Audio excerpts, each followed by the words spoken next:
cathedral took a very long time to be built. It was started in 1296, and the idea was to make the biggest cathedral in the world, because this is how the cities shown their power back to the past, through the cathedral. So as soon as a foreigner arrived here, he could see the cathedral and could understand immediately that this was a very rich city. This was the purpose, to show the power. And in fact, back to the 1200, and for a very long time, Florence was the richest place in Europe. So when you are into the square, you don't see the whole church. So you have to turn around. Now we move a little bit to see the rest of the church. Come with me.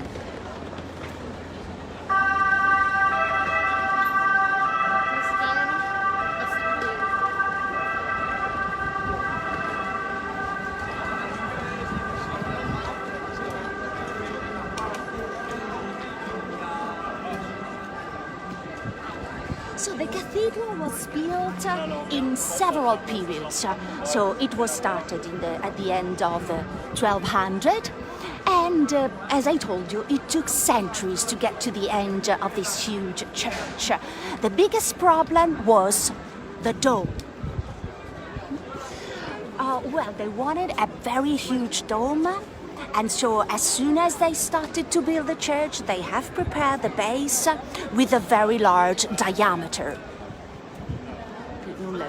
With a very large diameter. It has a diameter of 45 meters. So they didn't know how to build it. It was too wide, it was too large. They didn't have enough money to buy the scaffoldings to be put underneath. And so for a very long time, the church was without dome. So without ceiling, basically. So open to the sky, and it rained inside. The dome, in fact, was built in the 1400. Oh, well, and it was a man who's today considered a genius of the Renaissance that was able to raise this enormous structure. His name was Filippo Brunelleschi, and he had the idea to make this dome without scaffoldings, and he made it. He made basically a self-supporting structure. In 16 years, Brunelleschi could finish this dome. He started in 1420 and finished in 1436. Oh, and now we move from here, but I would like to know if you have some questions or any comment. Angela, can you read? Volevamo sapere che zona era questa. Ah, ok. Forse hanno perso la prima We parte. are in the center of Florence, right in the center. This is the religious center, so with the religious buildings. Now we moved to the biggest street of Florence, actually the main street of Florence, called Via Calcioli.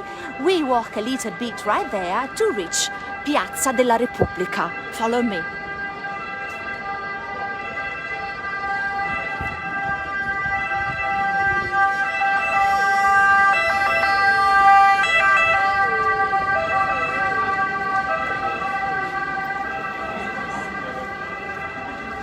This is Via Calcioli. Okay, you can read there, Via dei Calcioli. What is the meaning of Calcioli in Italian? Well, Calcioli means shoemaker. Well, this back in the past, in the Middle Ages, this was the street where all the shoemakers were. And now we walk just a little piece of this street to reach Piazza della Repubblica. Piazza della Repubblica is the center of Florence, it's the heart of Florence, and it's where the city was founded. Back in the past, Piazza della Repubblica was the ancient Roman Forum. So here you see now, this is the street with big shops, shopping, many people all around. They are coming back to Florence slowly since the reopening of the European borders. Okay, we have Sapere se sono questions. tutti turisti, se c'è obbligo di mascherine. Okay, they're both. There are tourists, some locals. So the mask is compulsory when you go into an indoor place. For example, if you go to the bar, if you enter a shop, you have to wear a mask. But outside it's not. Outside you can stay without, but you probably saw many people with the mask on. But it's their own choice. I mean, it's not mandatory. This is because they want to do it. They feel safer, probably, and this is how it is. You can see even this man is wearing the mask, but it's not. It's mandatory only into indoor places. We have other questions? No. We Però don't have other questions. someone is saying sound sleeping, quindi un po' mi sa ancora il suono sound sleeping, vuol dire un po' qua e là. I'm sorry about the sound. I'm Forse trying di to qua? stay as close as I can to the phone. Unfortunately, you don't see my face that much, but it's okay. I mean, I'm a pretty girl, but anyway, you can stay without my face. The important is to hear what I say, and then I'll show my face later. I just want you to know and to be sure that you can understand and listen to what I'm saying. So we are in Piazza De La Republica, so the center of Florence, the heart of Florence. There's a lot of sun. It's very hot. You know that other eye, at least 36 degrees, and it's summertime. But anyway, you see here the beautiful carousel. It has been here for a very long time, the carousel. Anyway, so this was, back in the past, the ancient Roman Forum. So where the city was founded by the Romans, the city of Florence, the name that I told you before. So this was the place, the square where there was the market, the capital, and the temple, so the most important square in the social life, Roman social life. And today is Piazza della Repubblica. Now, and this street that you see here behind me is actually the ancient Roman road. So this street, if you go up to the north that way, you reach Bologna. You know that all the streets led to Rome, and once it was true. If you go down to the south, you go down to Rome. You can do it even today if you want. Takes a bit of time, it's not that fast, but anyway, could be fun. It's a beautiful road to go down to Rome. And the column that you see here, there's a column. Maybe the sun is right in front of us. The column is a Roman column, and back to the Roman time, it was the column that was put right in the center of the city, right in the center. So now we continue to go. We are going towards the south. We're going towards Rome. Obviously, we're not going to Rome. We stopped before. We're going to the river, by the way, towards the river, and we're going to have a stop to the leather market to show you the leather goods. Florence has a very old tradition for leather, and in fact, for example, many big brands still have their production here. We have lots of good artisans, and the quality of leather is very good. For example, this is not the market, but you can see already here some stalls around the city where they sell leather stuff. Do we have questions, Angela? No? Okay, let's go ahead. So many big brands have their production here. Just to make you an example, Gucci. Gucci, it was back in the past, it's a brand that was founded here. The Gucci family was a family from Florence, and the brand was founded in the beginning of the 20th century. So Gucci still has its production here in Florence. The factory is here, And many, like Prada, other brands have their production here for the quality, for the high quality. Now we go to the market where we won't find any Prada, any Gucci, but it's something a little bit affordable for everybody to have a look at this particular, let's call it, industry of Florence. On the way, by the way, we see some street artists. Now we're gonna stop to see the street artists because here the municipality of Florence gives the artists some specific spaces to paint, but they have to paint with chalks, colored chalks, so they can be washed away and to give a space the following morning to another artist. So let's see what she's doing. For example, here we have Mona Lisa. And here's something else.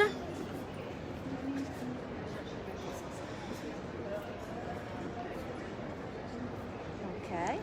And there's another one over there. Oops, I have to stay closer. And there's another one over there. A shark.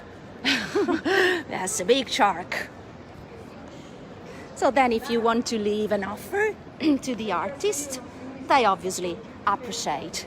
But here you can use, they are allowed to use only chalks, colored chalks. No other kind of color. And there it is. That's the market. The leather market. You can see the stools already. We're gonna go through the market. It's very small. Today, not all the stools are here. Many of them has decided not to reopen after the COVID, so it's not full. But anyway, almost full. Let's go into the market to have a walk. There we go. You see bags. Salve, buonasera, siamo in diretta su Facebook. Volete salutare? Ciao.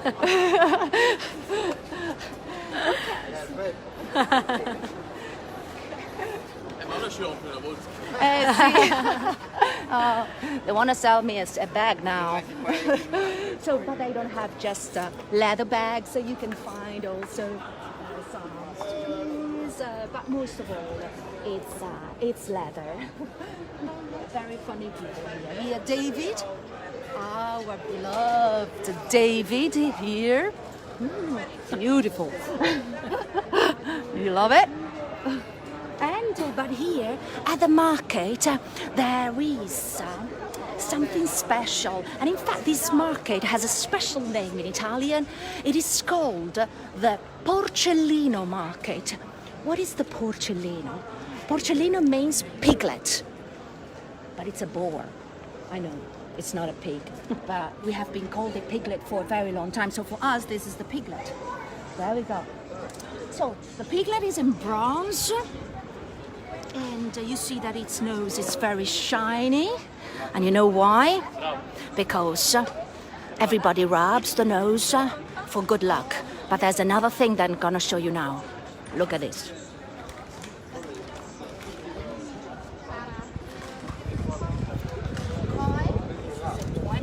Coin.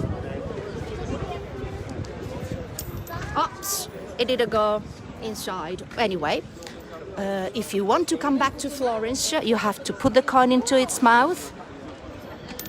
I'm not gonna come back to Florence. Oh, well, it has to go straight inside if you want to come back to Florence. Well,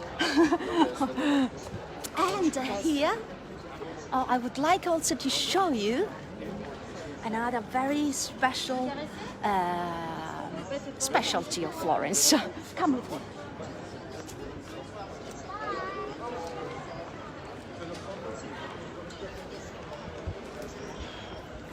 Chiedono cosa significa il porcellino. Porcellino means piglet. Ma forse Little in pig. generale come simbolo. Ah, you want to know the symbology maybe? Nothing probably.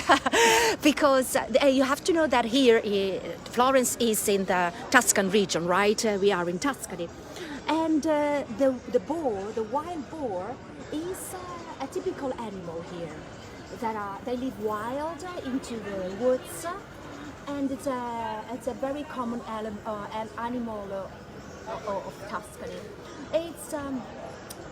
It's during the 1600 that they wanted to make a fountain for the market. It was necessary to have a fountain for the market because this market dates back to the 1500. And so they decided to use the shape of a boar, but they take the example from a Roman statue of a boar, a Roman statue that is now at the Uffizi Gallery, and they made one in bronze. And then, you know, those are things that they start. Somebody has decided that this is good luck, and it became now a tradition. But you know what it starts. You don't know where it starts. Well, here we have a little kiosk. Oops, but they are studying. Sta chiudendo? Oh, okay. I'm sorry, they're closing. I wanted to show you a specialty of Florence here, but let's see if I find another one that is open. What is the time? They have decided to close very early. Okay, let's go now to Piazza della Signoria. Piazza della Signoria was the government of Florence. Even today it's the political center of Florence, because this palace that I'm gonna show you in 1 minute, it's still the palace of the City Hall of Florence. By the way, this palace was built in the beginning of the 1300 to house the government when Florence was a republic. Let's see if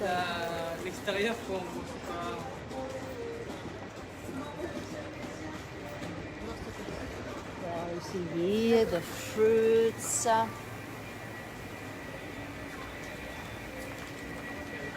And let's go to the political center of Florence, Signoria, Piazza della Signoria. Piazza della Signoria because it comes from the word signore. Signore in Italian means lord. The government back to the past was composed by the lords of Florence, so the most important members of the most important families in Florence, the signori, and so signori, signoria. No? So here we see the beautiful palace. It's a medieval palace with a tower, and the square. The square is the square today for me. But I'm from Florence. This is the most beautiful square in the world, obviously. But I guess you can say that it's very beautiful, even if you're not from Florence. Anyway, this square is now considered an open-door museum because you see all the statues. Now we go closer. Almost all the statues are original statues. There are only 2 copies in the square. All the statues more or less date back to the 1500. Let's go closer and to see much better all the statues in the square. Well, there we see Cosimo the First. Cosimo I was a member of the Medici family. The Medici family was the most important family of Florence. They ruled the city for 3 centuries. Then the Fountain of Neptune. The fountain was made by Bartolomeo Ammannati.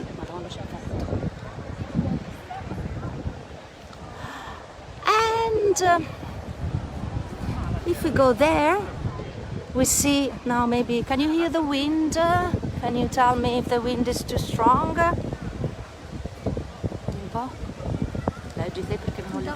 Okay. Here we see Judith and Holofernes by Donatello. The original one was made by Donatello. This is a copy. This is one of the 2 copies in the square. And then David, the beautiful David. The beautiful David by Michelangelo. Is this original? What do you think? Is it an original or a copy? Let's see what they say. What do they say? Nothing. Oh, maybe we have to wait a little bit for the answer, because it's not. Well, I'll tell you. This is a copy. The original David is at the gallery of the Accademia. It's into an indoor place, but David was here for a very long time. Michelangelo finished David in 1504, and it was put right in front of the government of Florence to show the magnificence of the city. Well, it's in 1873 that it's decided to move David into an indoor place for preservation. The only reason is preservation, and it was replaced with a copy because they don't want to change the original aspect of the square.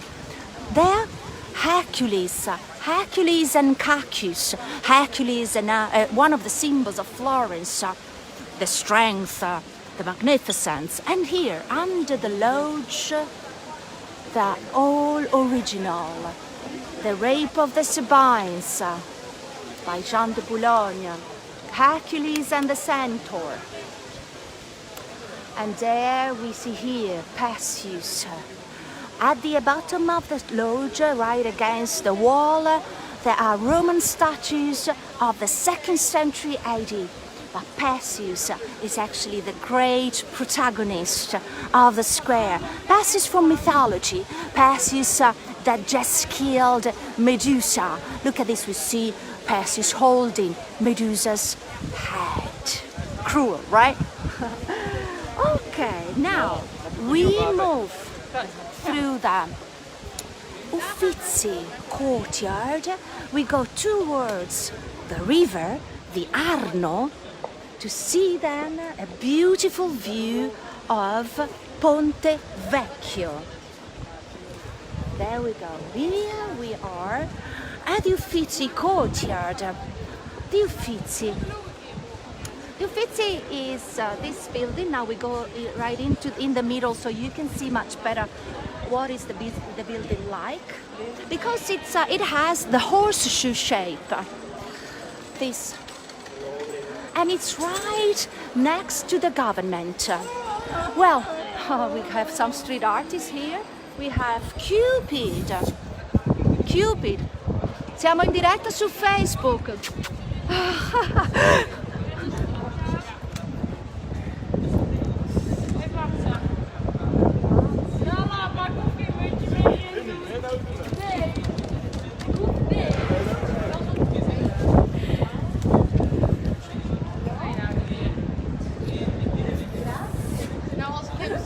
Did you like Cupid? Okay, let's go back to our Uffizi now. The Uffizi was actually built in the mid-1500s, and it was Cosimo I of the Medici family that wanted this building here next to the government, because he wanted the offices. Uffizi in an ancient Italian means offices, so they have kept the original name. Today it's not Uffizi, it's Uffici in Italian. It didn't change that much, but this is the meaning. The Uffizi today houses the biggest collection in the world of Renaissance art. And here you can see, you can admire the most important painters of the Renaissance, like Botticelli, Leonardo da Vinci, Michelangelo, Raphael, Caravaggio. The list is very long. We could stay here for another half an hour just to talk about the Uffizi and what it's inside. Anyway, right at the top we see Cosimo I. Obviously it was him that wanted the Uffizi, but this is still the place of artists. And in fact, you see here some other street artists in a different way. They don't paint on the ground, on the floor. If you want your portrait, your caricature, you can come here, like this. Or if you want to buy some beautiful Tuscan landscapes, over there. Someone is asking why the soldiers? Why the soldiers? It's after the attack in Paris. It was 2015 at the Bataclan. I'm sure you all remember that. It's after the attack that they have put the army in the most important places. You can see the army and the soldiers, for example, probably you saw them before in Piazza del Duomo, at the cathedral, here at the Uffizi, places where there are usually many people. So it's just for security. After the attacks, yes, that is the reason. Any other comments? No? Okay, great.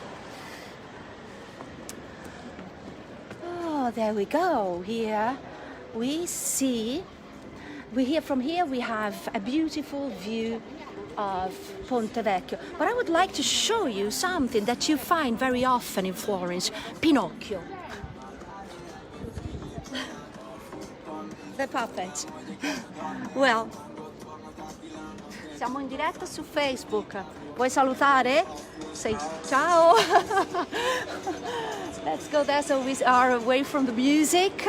Pinocchio. Why Pinocchio? Pinocchio is Florentine. Pinocchio was made in Florence.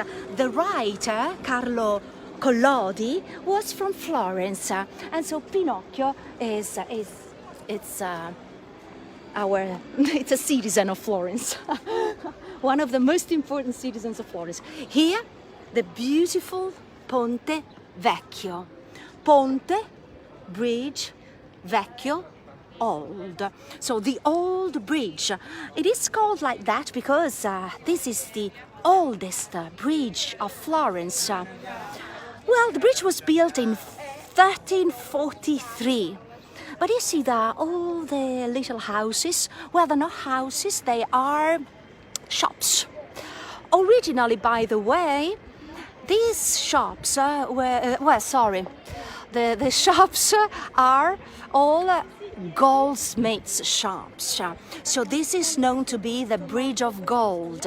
Jewels are sold on the bridge. But originally, when the bridge was built, this wasn't the Bridge of Goldsmiths. This was the Bridge of Butchers. And why the goldsmiths? Okay, we move into the shade because it's terribly hot here down into the sun. And we are melting. Let's go in the shade and I tell you the story of butchers and goldsmiths. Two very different things if you think about it. Well, you don't even to think too much. Okay, we move here. So you can have, anyway, a beautiful view of the bridge. Let's go in front of them because the art is here.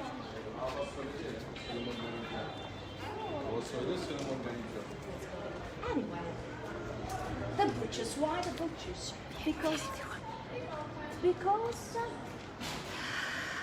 it was back to the Middle Ages very easy and more practical to throw the waste of meat into the river. Well, but and the goldsmiths. Well, the goldsmiths is because in 1565 the Medici family decided to buy a bigger palace compared to the one they lived before on the other side of the river, across the river. By the way, Cosimo the Elder needed to come here, to come at the offices at the government every single day, but he didn't like to go out too much. He was afraid, he was scared to be assassinated, and so he decided to have his own private passage. To walk in safety. And you see there's a line of windows right on the top of the bridge, and that line of windows are the windows of a corridor, of a passage that he decided to have to walk from one side to another. Well, we are in this moment right underneath this passage. Here, show the arches. So we are right underneath. Here there is, you can see the connection from the Uffizi. So the Grand Duke of Tuscany, Cosimo I, could walk from the government into the offices, and from the offices right here above our heads, because we are right underneath, then on the bridge to reach the other palace, Palazzo Pitti. Well, he walked every day. The corridor was made in 1565. Every day he walked over the bridge, but on the bridge there were butchers. And the smell of meat was terrible. And so he decided to send all the butchers to the market and replace the butchers with goldsmiths. And this happened in 1593. So since 1593 the goldsmiths are here, and the gold craft is the most important craft of Florence still today. Se va al corridoio vasariano, forse non ho capito bene. Oh, sorry, Zara, you have a question? Vasari Corridor. This is the Vasari Corridor, exactly, that's the name. Vasari is the name of the architect that designed and built the corridor, and it's called Vasari Corridor. It's the same, yes. Any other questions? No? Okay, great. Now I would like to show my face. I hope you have listened to everything that I said. Now you hear me? Okay, I would like to thank you very much for joining me on this live on Facebook. Thanks also to Travel Curious. And if you want to support me, you can leave a tip, and you just go on travelcurious.com/staycurious. The total amount of what you leave on tip, it's gonna be discounted of your next booking. So please support me and follow us on Instagram, on Facebook, Travel Curious.